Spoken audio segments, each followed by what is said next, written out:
연일 35도를 넘나드는 그런 폭염이 계속되고 체감 온도가 40도를 넘고 있습니다.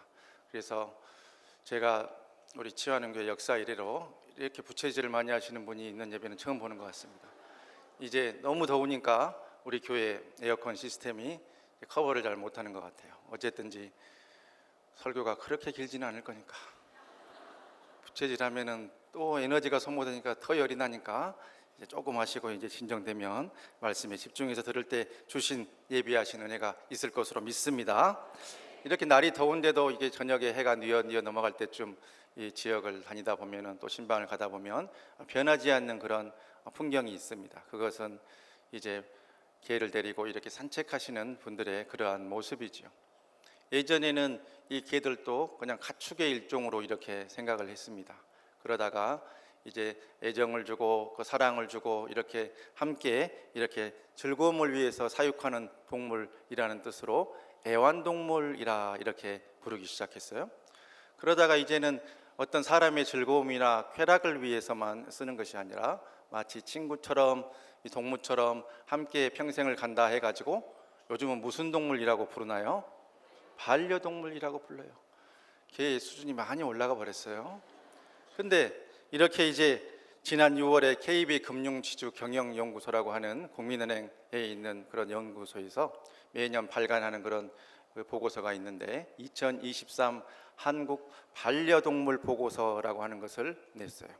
거기에 보니까 우리나라에 이렇게 반려동물을 키우는 그 가정의 수가 무려 552만 가구나 되고 1262만 명이 반려동물을 키운다고 합니다. 그러니까 우리나라 전 인구의 약 4분의 1이 이 반려동물을 키우고 있다는 것이죠.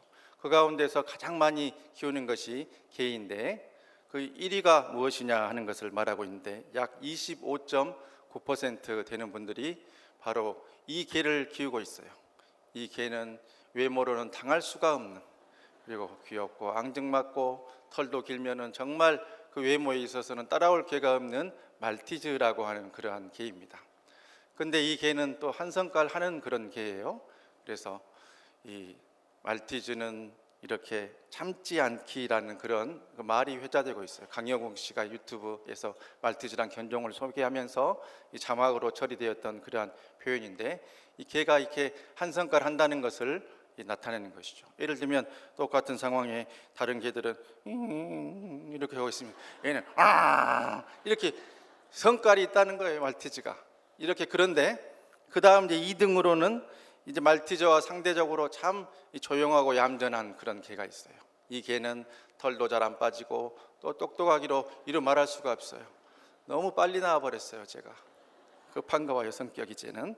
근데 푸들이라고 하는 그러한 개인데 이 개는 약 21.4%가 이렇게 이제 이 퍼센테이지를 차지하고 2등을 차지를 했어요. 이 개는 털이 안 빠지고 얌전하기 때문에 또 빌라나 아파트나 이런 데서 이 반려견을 키우시고 싶으신 분들이 키움직한 그런 개이다 이렇게 추천이 되어 있어요.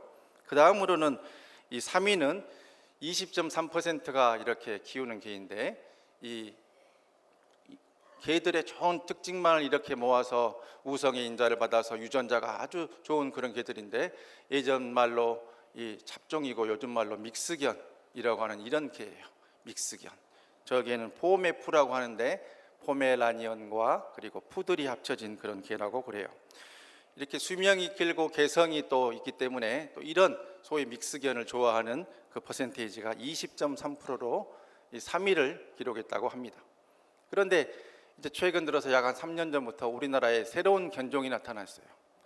이 개는 생긴 거는 마치 곰과 개를 섞어놓은 것처럼 그렇게 생겼고 표정이 무엇인가 잔뜩 억울하다는 그런 표정을 하고 있는 그런 개예요. 바로 이 개인데 시고르 자부종이라는 그런 개예요. 시고르 자부종. 그래서 저는 시고르 자부라 그래서 어디 러시아에서 새로운 개가 왔는가 했더니 이 사진을 보니까 좀 이해가. 시고르 자부종. 시골 잡종을 풀어서 쓴 말이에요. 요즘 젊은 분들 당할 수가 없어요. 특별한 개가 아니 우리가 늘 보던 개, 시골에 가면 보는 그 개가 바로 저렇게 멋진 이름으로 재탄생을 했어요. 시고르 자부종이라고. 몇 년 전부터 아주 위트 있게 이렇게 회자되고 있는 그러한 표현이죠.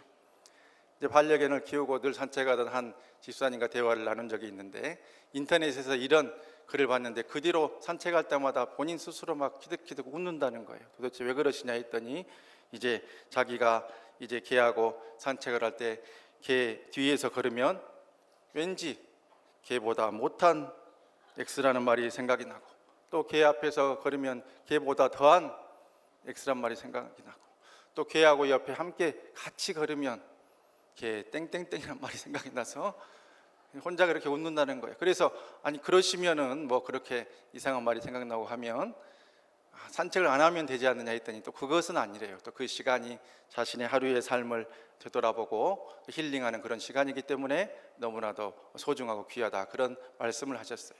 그런데 우리나라 인구 가운데서 약 1262만 명, 약 4분의 1이나 되는 분들이 이렇게 반려동물을 키우고 또 그것들에 의지해서 생의 즐거움을 얻고 하는 그 이면에는 바로 현대인의 우울증과 고독감이라고 하는 것이 또 반영되었다 하는 그런 사회학자들의 연구도 있습니다. 그래서 오히려 이것들을 역이용해서 이런 동물을 키우면서 이것들의 도움을 받아서 이 우울증과 고독감을 치료해보자 하는 그런 동물 매개 심리 치료라고 해서 애니멀 어시스티드 사이코 테라피라고 해서 이러한 이 동물 매개 심리 치료가 이제 하나의 공식적인 그러한 심리 치료 기법으로 인정받고 있고, 우리나라에서도 약 2006년도부터 이렇게 전문가 단체가 생겨서 우리 사람들의 심리 치료에 그렇게 활용하고 있는 것을 볼 수가 있습니다. 자, 이처럼 반려동물 키우기가 유행하는 그런 심리의 저면에는 바로 현대인들이 관계에서 오는 어려움과 그리고 우울증과 고독감이라고 하는 것이 깔려 있다 하는 것이죠. 그렇다고 하면 우리가 이런 고독감과 우울증과 관계에서 오는 그런 외로움을 이겨내기 위해서 정말 가장 예쁜 말티즈 100마리를 집에서 키우면은 이런 우울증과 고독감이 다 사라지게 될까요? 아니면은 우리 또 그거 아십니까? 예전에는 우리 돌아다니는 고양이를 뭐라 그랬어요? 도둑고양이라 그랬어요. 요즘은 무슨 고양이라고 하는 줄 아십니까? 길고양이라고 그래요. 길고양이. 그리고 이 우리 길고양이들에게 좋은 또 이름을 붙여줬어요. 코리안 숏헤어라고. 어쨌든 참 대단하신 우리 민족이에요. 근데 고양이를 200마리 키우면 우리가 이런 우울증과 고독감에서 해방이 되겠습니까? 결코 그렇지 않습니다. 오늘 우리의 말씀의 제목이 즐거워하고 평온하더라 하는 그런 말씀인데, 어떻게 하면 우리가 동물도 줄 수 없고 우리 삶 가운데 채울 수 없는 이런 우울증과 고독감과 마음의 어려움들을 정말 즐거워하고 평온한 것으로 바꿀 수 있을까? 오늘도 주신 말씀을 통해서 들려주시는 하나님의 음성을 다 같이 들으실 수 있기를 바랍니다. 지난주일 가장 표독하고 악한 악녀 여왕 아달랴가 아합과 이세벨의 사이에서 출생해서 하나님의 사람 여호세바와 여호야다를 중심으로 한 그러한 쿠데타를 당하게 되고 이제 쫓겨나게 되고 요아스가 세워지는 그 과정에 대해서 우리 하나님의 말씀을 참고를 했습니다. 오늘은 이제 여호야다를 통해서 요아스가 세워지는 것이 완성이 되어지는 그 과정에 있던 그 절차를 우리가 살펴보면서 우리의 삶 가운데 어떻게 하면 진정 평온하고 진정 즐거운 예수 안에서 행복자의 삶을 살 수 있을 것인가, 오늘 또 주시는 음성을 통해서 주님의 귀한 뜻을 우리가 발견하겠습니다. 이제 우리 다 같이 17절 말씀을 합독합니다. 여호야다가 왕과 백성에게 여호와와 언약을 맺어 여호와의 백성이 되게 하고 왕과 백성 사이에도 언약을 세우게 하매. 아멘. 대제사장 여호야다는 요아스 왕을 세우는 과정에서 가장 먼저 하나님과 그리고 왕과 백성 사이에 언약을 맺게 합니다. 그런데 이 언약이라는 단어가 베리트라고 하는 단어인데 앞에 이 하라는 말이 붙어 있어요. 영어로 정관사 더인데, 그렇다고 하면 이것은 그 언약이라고 하는 그런 말이죠. 그러니까 이 언약은 그 시점에 요시아와 백성에게 하나님이 새롭게 해주신 언약이 아니고 어떤 시점에 하나님께서 이미 이스라엘 백성에게 주셨던 바로 하베리트, 그 언약이라 하는 것입니다. 그렇다면 어떤 언약을 하나님께서 주셨냐 하는 것은 출애굽기 24장 3절로 8절에 모세를 통해 선민 이스라엘 백성에게 주셨던 그 언약을 말씀하고 있는데, 이 언약은 이스라엘은 하나님을 예배하고 율법을 지키고 하나님의 규례를 지키면 나는 너희의 하나님이 되고 너희는 나의 백성이 된다고 하는 그러한 언약의 말씀이죠. 그래서 하나님과 이 사람 사이의 수직적인 언약을 다시 이 세움으로 말미암아 아달랴로 인해서 이스라엘 온 유대 나라에 퍼져 있던 바알의 이런 잘못된 우상 숭배의 모습들이 회파되기 시작하고 영적인 질서가 바로잡히고 무엇보다도 하나님의 택하신 선민으로서의 이스라엘의 정체성이 회복되기 시작한 것입니다. 그 다음으로 이제 17절 하반부 말씀에 왕과 백성 사이에도 언약을 세우게 하며 이렇게 말씀하고 있습니다. 그러니까 하나님과 사람 사이에만 언약을 세운 것이 아니고 왕과 백성 사이, 사람과 사람 사이에도 언약을 세웠다 이렇게 말씀하고 있죠. 근데 우리 한글 성경에는 하나님과 언약을 세우고 백성 사이에 또 다른 언약을 세운 것처럼 표현하고 있는데 히브리 원어에 보면 하베리트가 한 번 나옵니다. 그렇다고 하면 이 왕과 백성 사이에 세운 언약도 하나님과 사람 사이에 세운 그 언약에 근거하고 있음을 말씀하고 있는데 그것이 무엇이냐? 바로 왕은 하나님이 세웠으니까 백성은 왕을 신뢰하고 따르고 또 왕은 백성들을 하나님께서 세우신 하나님께서 다스리라고 한 그 백성으로 알고 하나님의 자녀로 알고 아끼고 보호해 줄 것을 또한 말씀하고 있는 것이지요. 우리가 하나님의 백성으로서 이 세상을 살아나가면서 많은 눈물의 기도 제목이 있고 인생에 막힌 담이 있고 풀어지지 않을 때가 있습니다. 그때마다 우리가 꼭 기억해야 될 것, 가장 먼저 선행되어야 될 것, 하나님과 나 사이를 맡고 있는 그것이 무엇인가? 하나님과 나 사이에 흐트러진 언약과 약속이 무엇인가? 먼저 하나님과 나 사이를 점검하실 수 있기를 간절히 바랍니다. 그렇다고 하면 하나님과 나 사이가 내 스스로 점검되어지고 문제가 없다는 생각이 들면은 사람과 사람 사이의 관계는 아무렇게나 되어도 문제가 없는 것입니까? 하나님을 섬긴다고 하면서 나에게는 원수가 있고 적이 있고 대적자가 있고 내가 비방하는 사람이 있고 나를 비방하는 사람이 있는 나의 이 살아가고 있는 그 현실이 과연 문제가 없는 것일까요? 사도 바울은 고린도후서에서 믿는 사람들의 삶이 이러해야 함을 말씀하면서 2장 15절에 이렇게 말씀하고 있습니다. 우리 다 같이 이 말씀 받들어 읽겠습니다. 우리는 구원받는 자들에게나 망하는 자들에게나 하나님 앞에서 그리스도의 향기니 그리스도의 향기가 되어라. 그리스도의 향기가 되어야 한다. 우리에게 말씀하고 있습니다. 곧바로 3장 3절에 가서 또 이렇게 말씀하고 있지요. 너희는 우리로 말미암아 나타난 무엇이니? 그리스도의 편지니 하고 말씀하고 있습니다. 너희가 그리스도의 향기가 되어야 하고 너희가 그리스도의 편지가 되어야 한다고 말씀하고 있습니다. 한 주간 동안 얼마나 예수의 향기를 풍기셨습니까? 얼마나 나를 볼 때 예수가 드러나는 편지의 삶을 사셨습니까? 우리를 볼 때 예수가 생각나고 우리를 볼 때 복음이 생각나고 우리를 볼 때 주님이 생각나는 향기와 편지의 삶을 살아가실 수 있기를 주님의 이름으로 간절히 축원합니다. 이제 우리 다 같이 18절 말씀을 받들어 읽겠습니다. 온 백성이 바알의 신당으로 와서 그 신당을 허물고 그 제단들과 우상들을 철저히 깨뜨리고 그 제단 앞에서 바알의 제사장 맏단을 죽이니라. 제사장이 관리들을 세워 여호와의 성전을 수직하게 하고. 아멘.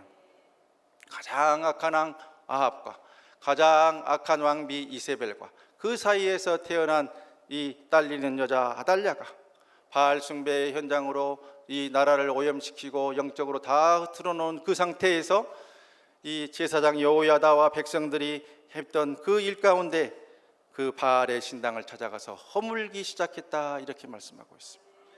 그 모든 잘못된 것들을 허물기 시작하고 또 그 신당으로 들어가서 바알을 숭배했던 그 제단과 그 우상들을 깨뜨리는데 철저히 깨뜨렸다고 기록하고 있습니다. 철저히 깨뜨렸다. 여기서 깨뜨렸다는 단어가 샤바르라고 하는 단어인데 구약성경에 약 150번가량 그렇게 기록이 되어져 있어요. 근데 우상과 함께는 약 30번가량 이렇게 쓰였는데 그 모든 우상과 함께 이 샤바르라고 하는 단어가 쓰였을 때는 그것을 철저하게 산산이 부수다, 형체가 가루가 될 만큼 완전히 빠버리는 그런 상황을 말한 것이죠. 그러니까 이것을 표현할 길이 없는 우리 한글 성경에서는 철저히 깨뜨렸다라고 표현을 하고 있습니다. 우상의 잔재가 없도록 완전히 그것들을 도말시켜버리고 완전히 회파해버렸다고 하는 그러한 말씀이죠. 그 다음으로 이렇게 제단을 허물고 회파하고 철저히 깨뜨린 이후에 바알의 제사장 맏단을 죽였다, 이렇게 기록을 하고 있습니다. 그래서 또 죽였다는 남이 너무 크게 나오니까 물론 악한 것이지만 좀 이제 마음이 좀 이제 그런 부분이 있어요. 그러나 이것들은 아멘을 해도 100번도 해야 되는 그러한 말씀이죠. 그러면서 이것을 우리가 이렇게 허물고 깨뜨리고 죽이는 이러한 절차를 해서 여호야다가 요아스를 세우기 전에 모든 절차를 완성해 나가는데, 이것을 또 어떻게 하면 우리 성도님들께 잘 기억을 시킬 것인가, 또 연구를 하니까 갑자기 헛개나무가 생각이 났어요. 허물고 깨뜨리고 헛개나무로 죽을 끓였어요. 헛개죽. 자, 그러니까 먼저는 뭐하고? 바알의 신당을 허물고, 그 다음에 바알의 우상을 깨뜨리고, 바알의 제사장을 죽이고, 헛개죽 많이 드실 수 있기를 주님의 복 빌어 드립니다. 진짜로 먹으면 배 아플 거예요. 그러나 우리가 영적으로 허물고 깨뜨리고 죽이는 그 일을 해야 한다 하는 것입니다. 우리가 정말로 기쁘고 평온한 삶을 살기 위해서 꼭 필요한 그런 절차인 것이죠. 이제 노모가 90살이 넘고 이제 뭔가 육신이 약해지고 하는 그런 것을 보고 있는 환갑이 넘는 어떤 아들이 계셨어요. 그래서 우리 어머니가 정신도 비교적 또랑또랑하고 이렇게 또 걸어서 다니시기도 하고 건강하시긴 하지만 또 이제 연세가 있으시기 때문에 언제 이렇게 또 돌아가실지 모르겠다 하는 그런 불안감이 갑자기 몰려온 거예요. 그래서 어떻게 우리 어머니가 갑자기 세상을 떠나면 어떻게 해야 될까 이것저것 생각하다가 영정사진을 찍어놓지 않았다 하는 그런 생각이 든 것이죠. 그래서 동네 사진관에 이제 사진을 찍으러 가려고 예약하는 전화를 하는데, 전화해서 이렇게 사진 설명하고 찍어달라고 하니까 사진관마다 우리는 그런 사진 안 찍습니다 하고 다 전화를 끊어버리는 거예요. 우리는 그런 사진 안 찍습니다. 그래도 6군데 7군데 이렇게 거부를 당하다가 화가 머리끝까지 난 그 아들이 또 다른 데 전화를 해가지고 하자마자, 아니 이제 곧 돌아가실 분이라고 사진 한 장 안 찍어준단 말이요? 하고 다짜고짜 화를 냈어요. 그랬더니 그쪽 사진사가 그런 사진이면 찍어드린다고 오라고. 그래서 어머니를 예쁘게 화장시키고 이제 가서 거기에서 이제 사진을 찍었어요. 그런데 알고 보니까 왜 그 전에 있던 사진관에서 그런 사진 안 찍습니다 하고 거부를 했냐면은, 영정사진이라고 말해야 되는데 우리 어머니 심령사진을 찍어줄 수 있냐고 그렇게 하니까 그런 사진 안 찍는다고 그런 반응이 나왔다고 하죠. 영정사진이라는 단어를 착각해서 본인도 고생하고 사진관들도 고생했던 것처럼 우리가 하나님의 복음과 진리를 착각하고 혼돈케 해서 바알의 우상을 섬기면서 유다의 백성들이 얼마나 많은 고생을 했습니까? 마찬가지로 지금 이 시대에도 하나님의 말씀을 분별하지 못하고 혼돈케 해서 우리의 영혼을 죽이는 수많은 이단과 사이비가 있는데, 오늘 우리 총회에서 정한 이단 경계주의를 맞이하면서 이 이야기를 잠깐 말씀에 비춰서 드리려고 합니다. 올해 우리 한국 사회는 OTT 서비스인 넷플릭스에서 3월 3일부터 방영한 8부작 나는 신이다라고 하는 그런 다큐멘터리를 통해서 이단의 해악에 대해서 많은 그런 도전과 깨달음을 얻게 되었습니다. 여기에 보면 법적으로 단죄를 받은 네 이단에 대해서 말하고 있는데, JMS, 오대양, 아가동산, 만민중앙교회에 대해서 보도를 했습니다. 이들은 다 그들 나름대로의 성경 해석을 통해서 많은 신도들을 모으고 또 돈을 착취하고 큰 교세를 이루고 자신들만의 왕국을 이루었던 그러한 사람들이죠. 그런데 이들이 해악을 끼쳤던 것이 다 공통적으로 정해진 것이 있으니, 나타난 것이 있으니, 그것이 바로 물질과 성적인 타락과 절대적인 권력이었어요. 이것을 가지고 바로 이렇게 사람들을 뿌리고 그들의 정말로 약한 부분들을 쳐서 이렇게 착취하는 그런 악한 일들을 이 이단과 사이비들이 했던 것을 넷플릭스에서 보도를 했습니다. 그러기에 일찍이 미국의 개신교 영성신학자인 리처드 포스터가 지금부터 약 38년 전인 1985년 우리가 예수님의 제자로 이 땅을 살아나갈 때 가장 주의해야 되고 가장 정말로 컨트롤 잘해야 되는 이 세 가지를 말하면서 머니, 섹스 앤 파워라고 하는 그런 책을 냈는데, 그것이 바로 이제 1989년도에 돈, 섹스, 권력이라고 하는 책으로 이렇게 번역되어서 약 35년 가까이 우리 한국개신교의 귀한 그런 영성 가이드북의 하나로 지금까지도 많이 읽혀지고 있는 것 아니겠습니까? 코로나 기간 동안에 신천지 이단들이 드러나고 서울의 좋은 사거리마다 붉은 벽돌 큰 건물 올려서 하나님의 교회 여자 하나님을 섬긴다고 하는 안상홍 증인의 계열 이단인 이 창길자 하나님을 섬긴다고 하는 소위 하나님의 교회라고 하는 그런 수많은 이단들이 창궐하는 이때 우리는 돈과 성과 권력을 이용하고 또 그것들을 착취하면서 하나님의 교회를 흔들고 있는 이 무서운 이단과 사이비와 일부 잘못된 목회자들의 그러한 모습들을 우리가 보면서 또한 이단 경계주의를 맞이해서 우리가 다시 한번 우리 가운데 있는 바알 같은 그런 이단 사이비와 잘못된 가르침들이 무엇이 있겠는가 하는 것을 다시 한번 되돌아보게 됩니다.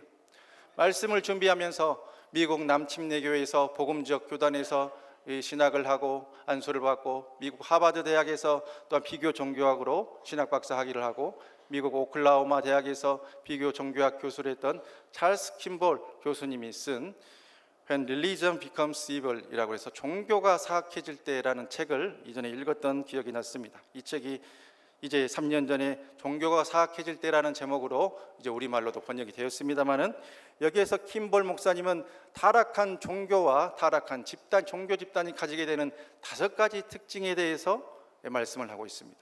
그래서 우리가 이단 경계주의를 맞이해서 이단들이 어떻게 우리를 미혹하고 사이비들이 어떻게 우리를 현혹시키는가 하는 것을 이 킴볼 박사님의 신학적인 그런 분류를 통해서 다시 한번 점검을 하겠습니다. 먼저는 첫째는 자기들만이 절대적인 진리를 알고 있다 이렇게 주장을 합니다.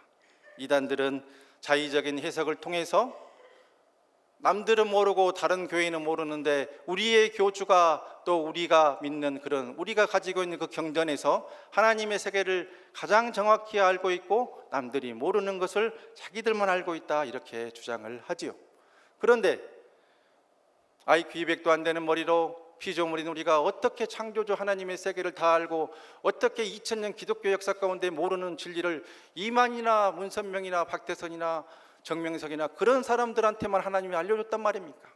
도대체 말이 안 되는 소리입니다.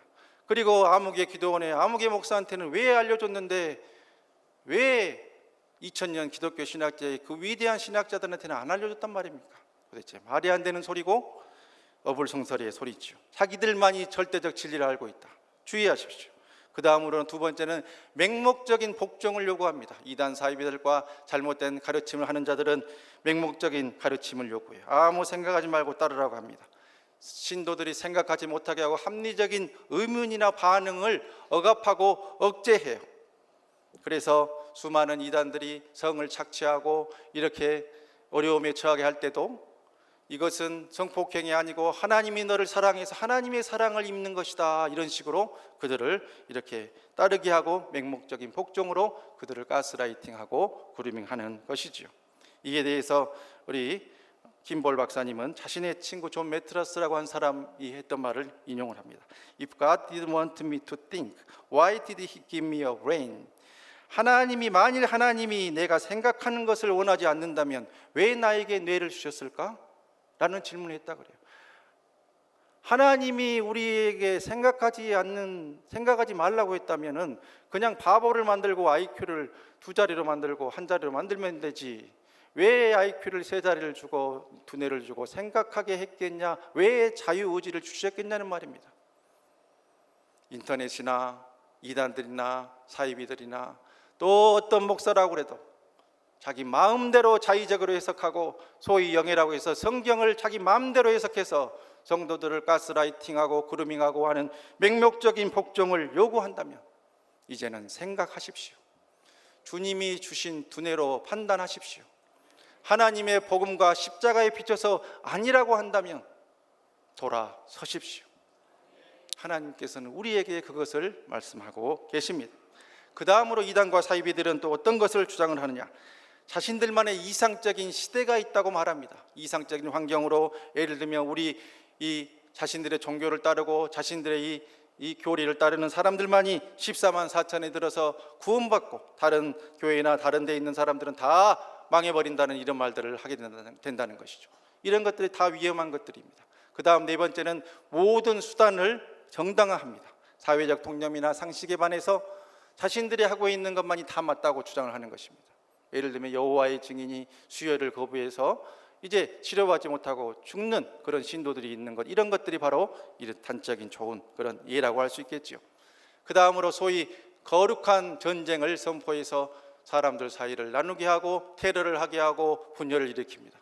대표적인 것은 이제 소위 극단적 모슬렘들, 이슬람교의 극단적인 추종자들이 온몸에 폭탄을 두르고 지하드, 성전을 한다고 가서 수많은 사람들 죽여도 아무런 죄의식을 느끼지 않고 자신들이 믿는 신, 이슬람의 신 모하메스를 섬긴다고 하면서 자신의 생명까지도 드리는 거룩한 전쟁에 나서는 이 모든 것들, 그런 것들이 바로 이렇게 잘못된 그러한 종교와 집단과 사이비들의 그런 모습입니다.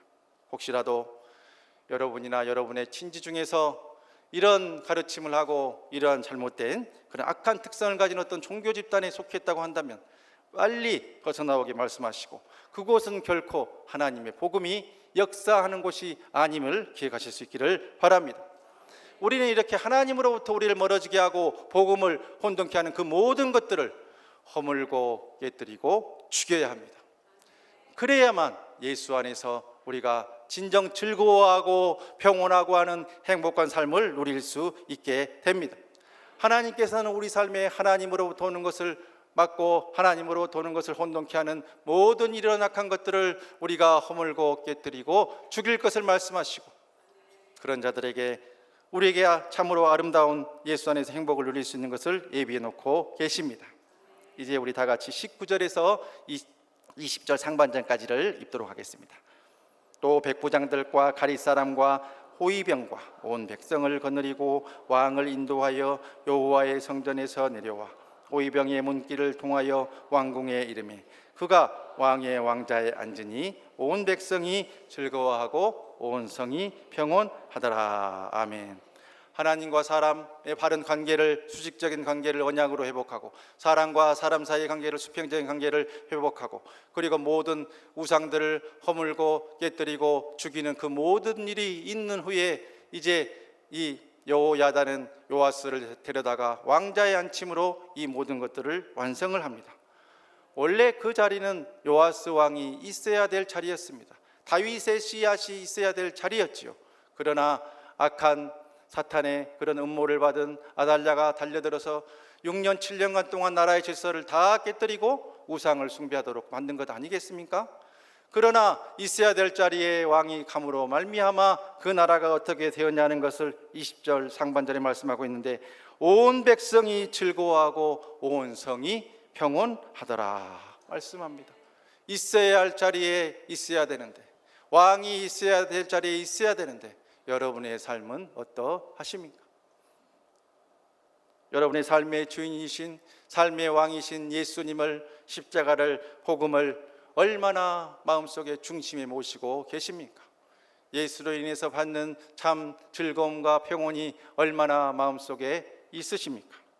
우리는 예수 믿고 복받고 응답받고 잘 먹고 잘 살기 위해서는 기도를 하면서, 나를 위해 오신 예수는 날마다 외치고 그분께 달라고는 하면서, 그분 위한 나의 삶은 어떤 것도 하지 않고 예수 때문에 손해보는 삶은 어떤 것도 용납하지 않으면서 예수를 이용하려고만 살아가는 것이 우리의 모습 아닙니까? 왕이 있어야 할 자리, 나의 삶의 왕이신 예수가 있어야 할 자리, 나의 삶의 주인이신 그분이 있어야 할 자리에 과연 그분이 머물고 계십니까? 지난 한 주간 우리의 삶은 어떠했습니까? 세상의 근심 걱정, 어려움들, 세상 사람들의 이야기, 여러 가지 불필요한 이야기로 시간을 보내진 않으셨습니까? 얼마나 많은 예수의 이야기를 하셨습니까? 얼마나 많은 복음의 이야기를 하셨습니까? 얼마나 많은 십자가의 이야기를 하셨습니까? 그리스도의 향기요 편지로 살아가야 한다는 말을 하면서도 그리스도의 향기로 얼마나 사셨습니까? 그리스도의 편지로 얼마나 사셨습니까? 빛과 소금의 사명을 가지고 이 땅에서 세상이 부패하지 않도록 살아야 한다고 하면서도 같이 썩어버리고 같이 어둠 속에 묻혀버리고 빛과 소금의 사명은 조금도 감당하지 않고 혹시 이 자리에 와 계신 분은 계시지 않습니까? 우리 삶에 아달랴와 같은 우상과 하나님으로부터 멀어지게 하는 그런 것들이 있다고 한다면, 우리가 예수 십자가와 복음을 잊어버리고 잃어버리고 나의 삶의 중심에서 하나님을 치워버리고 내가 그 왕자에 앉아 있다고 한다면, 이제는 말씀 가운데 주님께 그 왕자를 내어드리고 십자가의 그 상황 속으로 우리가 들어가고 그 복음 앞에서 하나님을 하나님의 자리로 모셔드리고 회복시키는 복된 주일 2부 순서가 되시기를 주님의 이름으로 복빌어 드립니다. 그랬을 때에 우리 삶의 중심에 주님이 오시고 우리 삶에 주님이 오셔서 주인으로 왕으로 자정하실 때에 비로소 여러분들은 평온한 삶의 주인공이 되실 것이고 즐거운 삶, 예수 안에서 참 행복자의 삶을 누리실 수 있게 될 것입니다. 예배 인도자 학교라는 그러한 찬양 사역자 컨퍼런스를 오랫동안 섬기시고, 또한 우리를 사용하소서라는 그러한 찬양으로 이렇게 젊은 층에게 익숙한 찬양을 많이 쓰신 김영표 목사님이라는 그런 분이 계십니다. 이분이 2006년도 8월에 7박 8일의 일정으로 몽골로 단기 선교를 가시게 되었어요. 열심히 사역을 한 후에 다음 날 이제 한국행 비행기를 타고 이렇게 돌아오시게 되는데, 그 과정에서 이제 내려놓음의 저자인 이용규 선교사님을 만나서 잠깐 대화를 하게 되었습니다. 이런저런 얘기를 하는 가운데 갑자기 이용규 선교사님이 이 목사님에게 이런 질문을 했다고 하죠. 목사님, 선교사에게 가장 필요한 것이 무엇인 줄 아십니까? 그렇게 물어봤어요. 그러니까 자기는 젊었을 때 2년 동안 우즈벡에 가서 중앙아시아 선교를 해본 경험도 있고 또 선교사들이 필요한 것을 잘 알고 있기 때문에, 선교사님들에게 필요한 것은 무엇보다도 이 물질 아니겠습니까? 또 파송한 교회의 그런 기도와 또 관심 아니겠어요?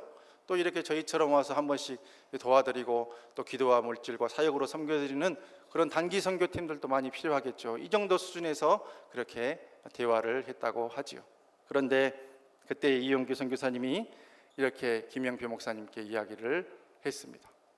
아닙니다, 목사님. 선교사에게 꼭 필요한 것이 있으니 그것은 복음입니다.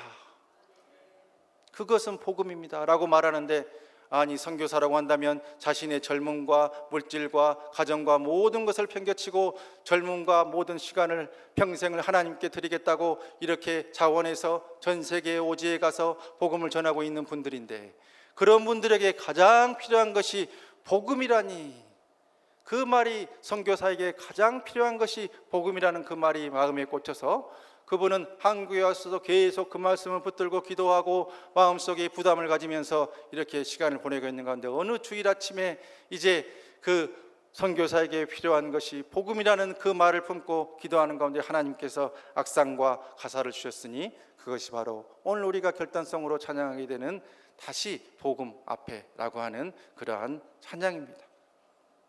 묻습니다. 여러분께 도전합니다. 선교사에게만 복음이 필요합니까? 선교사에게만 십자가가 필요합니까? 선교사에게만 예수가 필요합니까? 목사에게도 예수는 필요하고, 장로님에게도 십자가는 필요하고, 권사님에게도 복음은 필요하고, 이 자리에 있는 우리 모두가 돌아가야 될 우리에게 가장 필요한 그것은 예수 십자가 복음임을 꼭 기억하실 수 있기를 바랍니다. 왜 예수님을 이용하려고만 하고, 왜 예수님을 팔아먹으려고 하고, 왜 예수님을 여러분 마음대로 휘두르려고 합니까? 그분이 그런 가치밖에 없는 분이었습니까? 결코 그렇지 않습니다. 여러분, 주님 십자가로 우리를 이 시간도 부르고 계십니다. 다시 복음 앞으로 오라고 말씀하시지요. 내가 너희 삶의 왕자에 앉겠다고 말씀하십니다. 주님께서 우리의 마음을 두드러 계십니다. 그 자리에 자식이 있습니까? 그 자리에 나의 성공이 있습니까? 그 자리에 물질이 있습니까? 아니요, 그 자리에 예수를 모실 수 있길 바랍니다. 그 자리에 복음을 모실 수 있길 바랍니다. 그 자리에 예수 십자가로 가득 채우실 수 있기를 주님의 이름을 간절히 축원합니다. 여러분, 나침반의 바늘은 비가 오나 눈이 오나 바람이 부나 정북을 가리키고 있습니다. 우리 인생을 살면서 바람이 오나 비가 오나 넘어지나 그 자리에 쓰러지나 어떠한 경우에도 우리는 나침반의 바늘이 북쪽을 가리키고 있듯이 예수를 바라봐야 하고 십자가를 바라봐야 하고 복음 앞으로 나가야 됩니다. 항상 예수님을 내 삶의 주인으로 모시고 내 삶의 왕자에 그분을 앉혀드리고 내 삶의 왕자에 내 자식이 있고 나의 성공이 있고 물질이 있다면 그 아달랴를 이 시간 다 쳐내고 예수를 회복하시고 십자가를 회복하시고 복음을 회복하실 수 있기를 주님의 이름으로 간절히 축원합니다. 여호와는 내게 복을 주시고 너를 지키시기를 원하며 여호와는 그 얼굴로 내게 비치사 은혜 베푸시기를 원하며 여호와는 그 얼굴을 내게로 향하여 드사 평강 주시기를 원하노라. 아멘.